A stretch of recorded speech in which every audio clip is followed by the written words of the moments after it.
What if I told you the future of AI, the future of data centers, and even parts of the financial system are going to be decided by a map? Not a map of resources, not a map of capital, a map of rules. Because in the United States right now, where power gets built depends on where it's allowed. And once it's built, there's a second question nobody talks about. Can the system stay standing? Welcome back to the New Financial World Powering Tomorrow, the podcast where we break down how electricity, infrastructure, and digital systems actually shape the real economy. I'm your host, Zakir. Today, we're going 2 layers deeper than we did last episode. First, we put it on a map. Then we go inside the actual engineering discipline that keeps the map from turning into chaos. Because the future grid doesn't just need to be bigger, it needs to be verifiable. But first, quick disclaimer. This show is for informational and entertainment purposes only. Nothing you hear should be considered financial, investment, legal, or tax advice. Always do your own research and consult a licensed professional before making any decisions. All viewpoints are my own and are not of any employer or organization. Now, let's get to it. If you look at the U.S. energy system, most people think about three things: where the resources are, where the power plants are, where the demand is. But that's not the full picture. There's another layer, a hidden layer, and it's regulatory.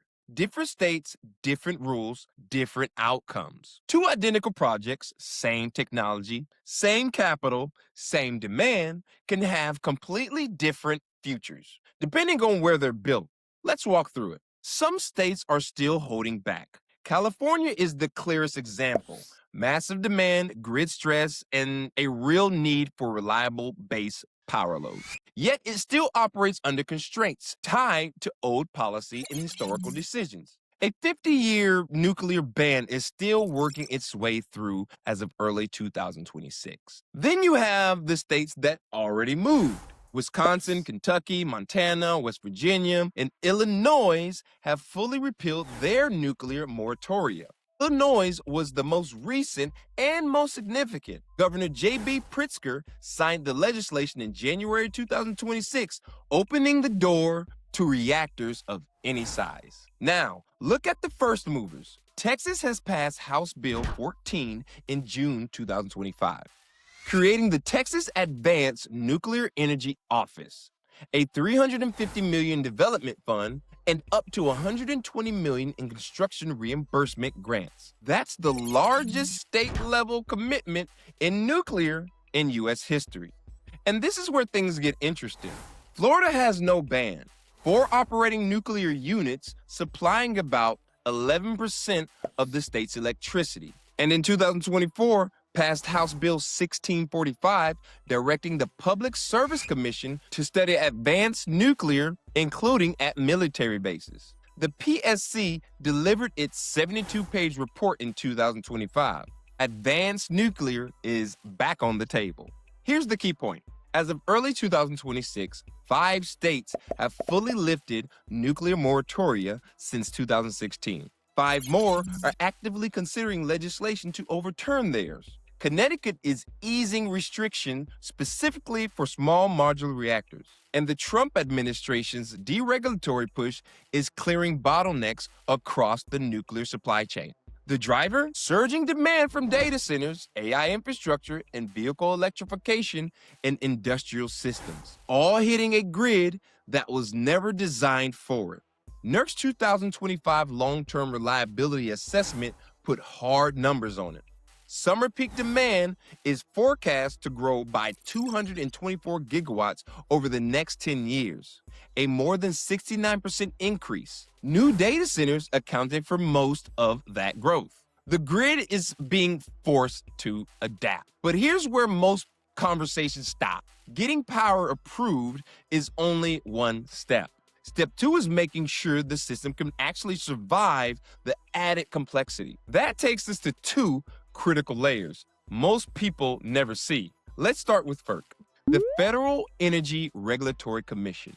FERC shapes how electricity markets function. how transmission gets planned, and how power moves across state lines. In May 2024, FERC issued Order 1920, called the most significant reform to transmission planning in over a decade. It requires 20-year regional planning, identification of future load and generation needs, evaluation of advanced conductors and dynamic line ratings, and better coordination between neighboring planners. In March 2026, FERC approved a new Southwest Power Pool framework that integrates both 20-year and 10-year horizons with defined interconnection pathways. FERC's chairman has also directly asked 6 regional grid operators how they're forecasting massive new AI and data center loads, because these facilities have characteristics that demand entirely new forecasting methods. Simple way to think about FERC. FERC decides how the system expands. Now let's talk about the other critical layer, NERC, the North American Electrical Reliability Corporation. If FERC is about growth and market structure, NERC is about discipline. Now, understand that NERC sets the mandatory reliability standards that govern the bulk electric system. Compliance isn't optional. Violations come with real financial penalties. NERC standards cover transmission owners and operators, generation facilities connected to the bulk system, reliability coordinators, balancing authorities, and a full suite of critical infrastructure protection, CIP. And don't forget cybersecurity standards. In January 2026, NERC released a forward-looking CIP roadmap.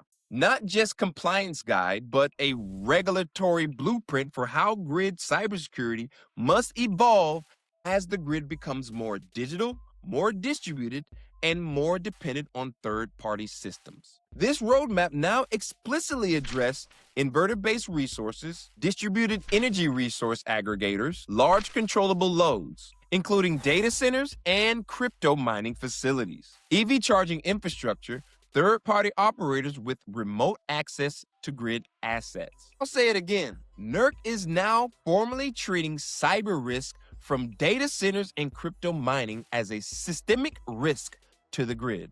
That's new, and it shows exactly where the regulatory pressure is building.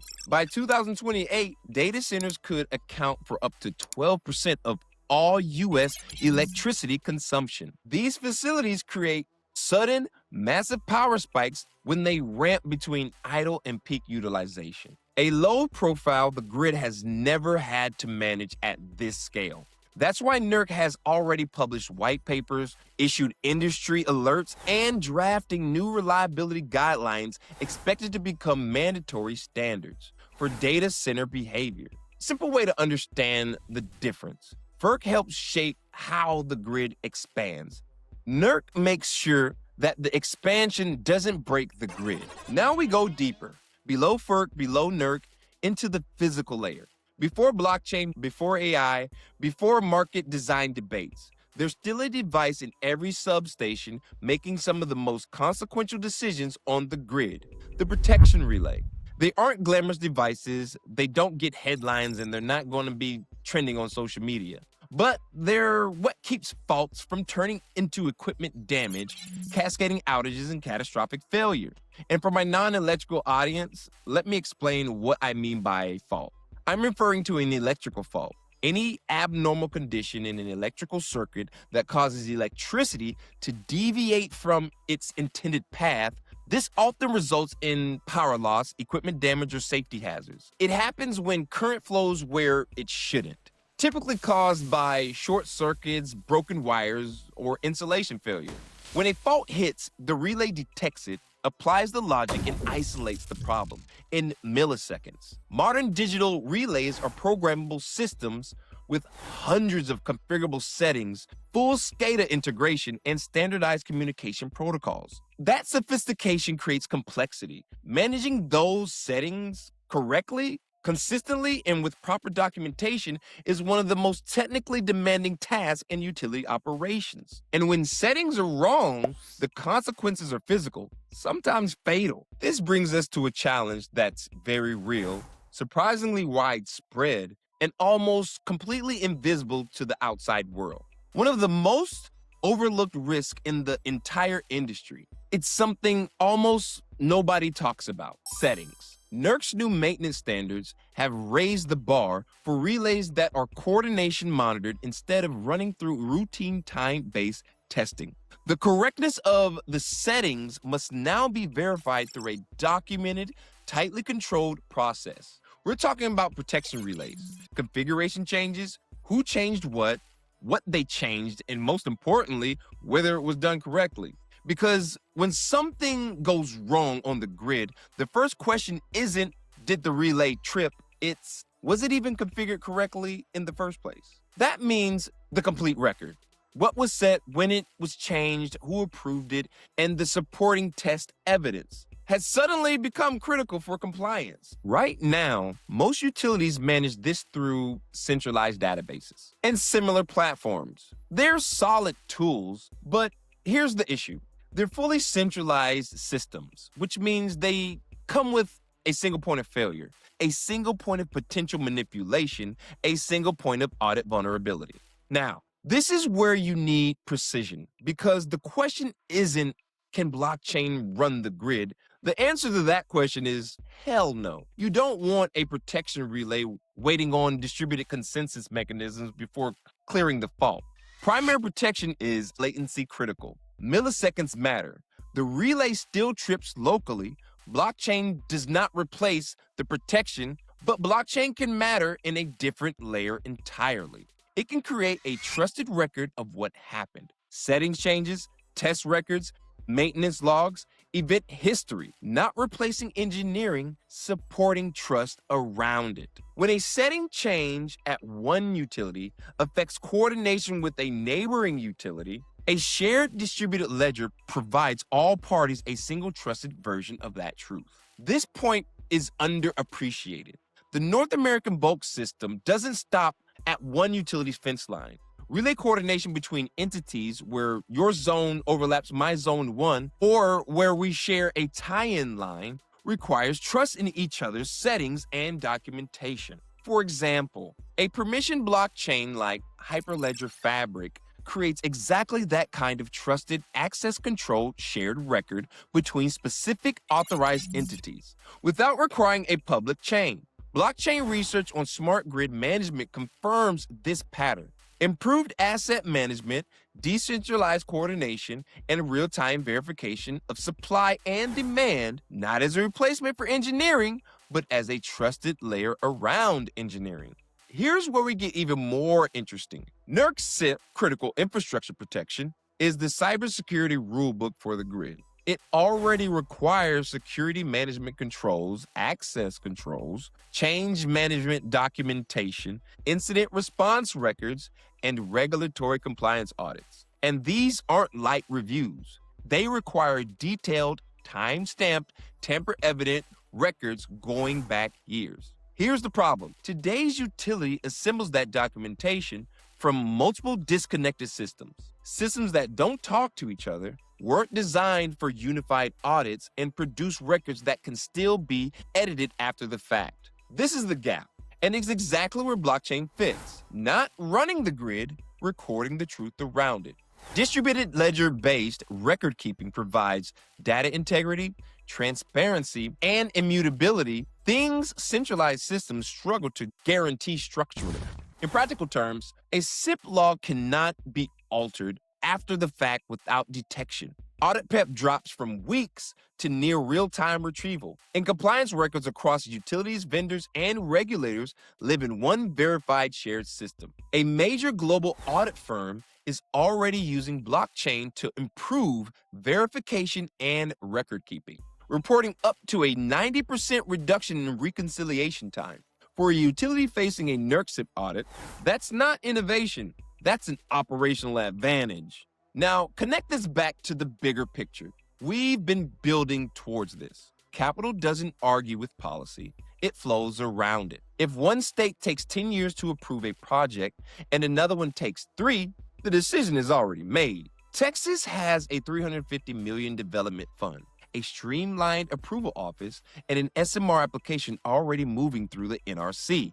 Illinois just lifted its moratorium, and Florida has a 72-page advanced nuclear feasible study and active policy movement. Now, here's the thing. Every one of those projects, if they move forward, will need FERC-compliant transmission and interconnection plans, NERC-compliant reliability documentation, relay protection systems with auditable setting history, compliance records that can survive a federal audit. The infrastructure layer and the trust layer are not separate problems because building the system and proving the system works are now happening at the same time. And the funny thing is, the same digital tools disrupting finance, distributed ledgers, smart contracts, immutable records, are the tools that can strengthen the reliability and compliance infrastructure underneath all of it. Now look at the pattern behind all of this, because this isn't just about nuclear. It isn't even just about electricity.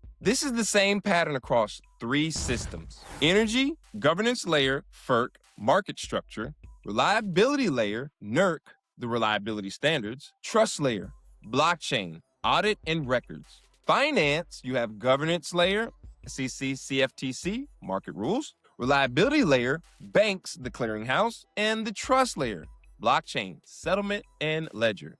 Crypto, the governance layer, will be your regulatory frameworks like the Clarity Act. Reliability layer, protocol security; trust layer, blockchain native. Different sectors, same structure.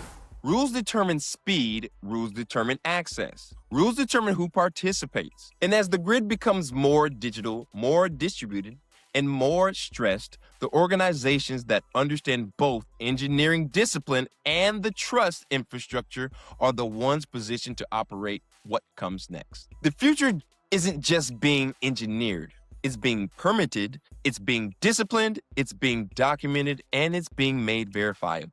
When you see that full picture, the map, the rules, and the trust layer underneath it all, you start to see the entire system in a completely different light. In the next episode, we're going even deeper, not just where power gets built and not just who keeps it reliable, but exactly how capital decides where to go and what that means for the new financial world quietly taking shape all around us. That wraps up this episode of the New Financial World Powering Tomorrow. If this helped you see what's really shaping the future behind the scenes, thank you for being here, spending this time with me. We just crossed 100 subscribers this week, and I don't take that for granted. I appreciate each and every one of you. And a big shout out to the Sebekians who showed up strong for the last episode on continuous stream payments. Thank you, really thank you. And if today's episode gave you a value, drop a comment below. What stood out most, or what do you want me to talk about next or break down? And if you haven't already, please hit that subscribe button. Big things are coming soon. My book drops very shortly, and a huge thank you to Southern Scribe Press for being fantastic to work through this process. I just really wanted to give you guys your flowers. You guys have been amazing. Now, we also got a newsletter launching from the New Financial World coming soon. More guest episodes on the ballot and plenty of exciting new additions to the New Financial World. Make sure you're following us on X so you stay fully tapped in between episodes. Because while the world stays focused on prices, headlines, and short-term moves, we're focused on systems. What's actually being built, what's actually changing, and where opportunity is forming before it becomes obvious. Learn, adapt, and prosper. And like always, stay energized.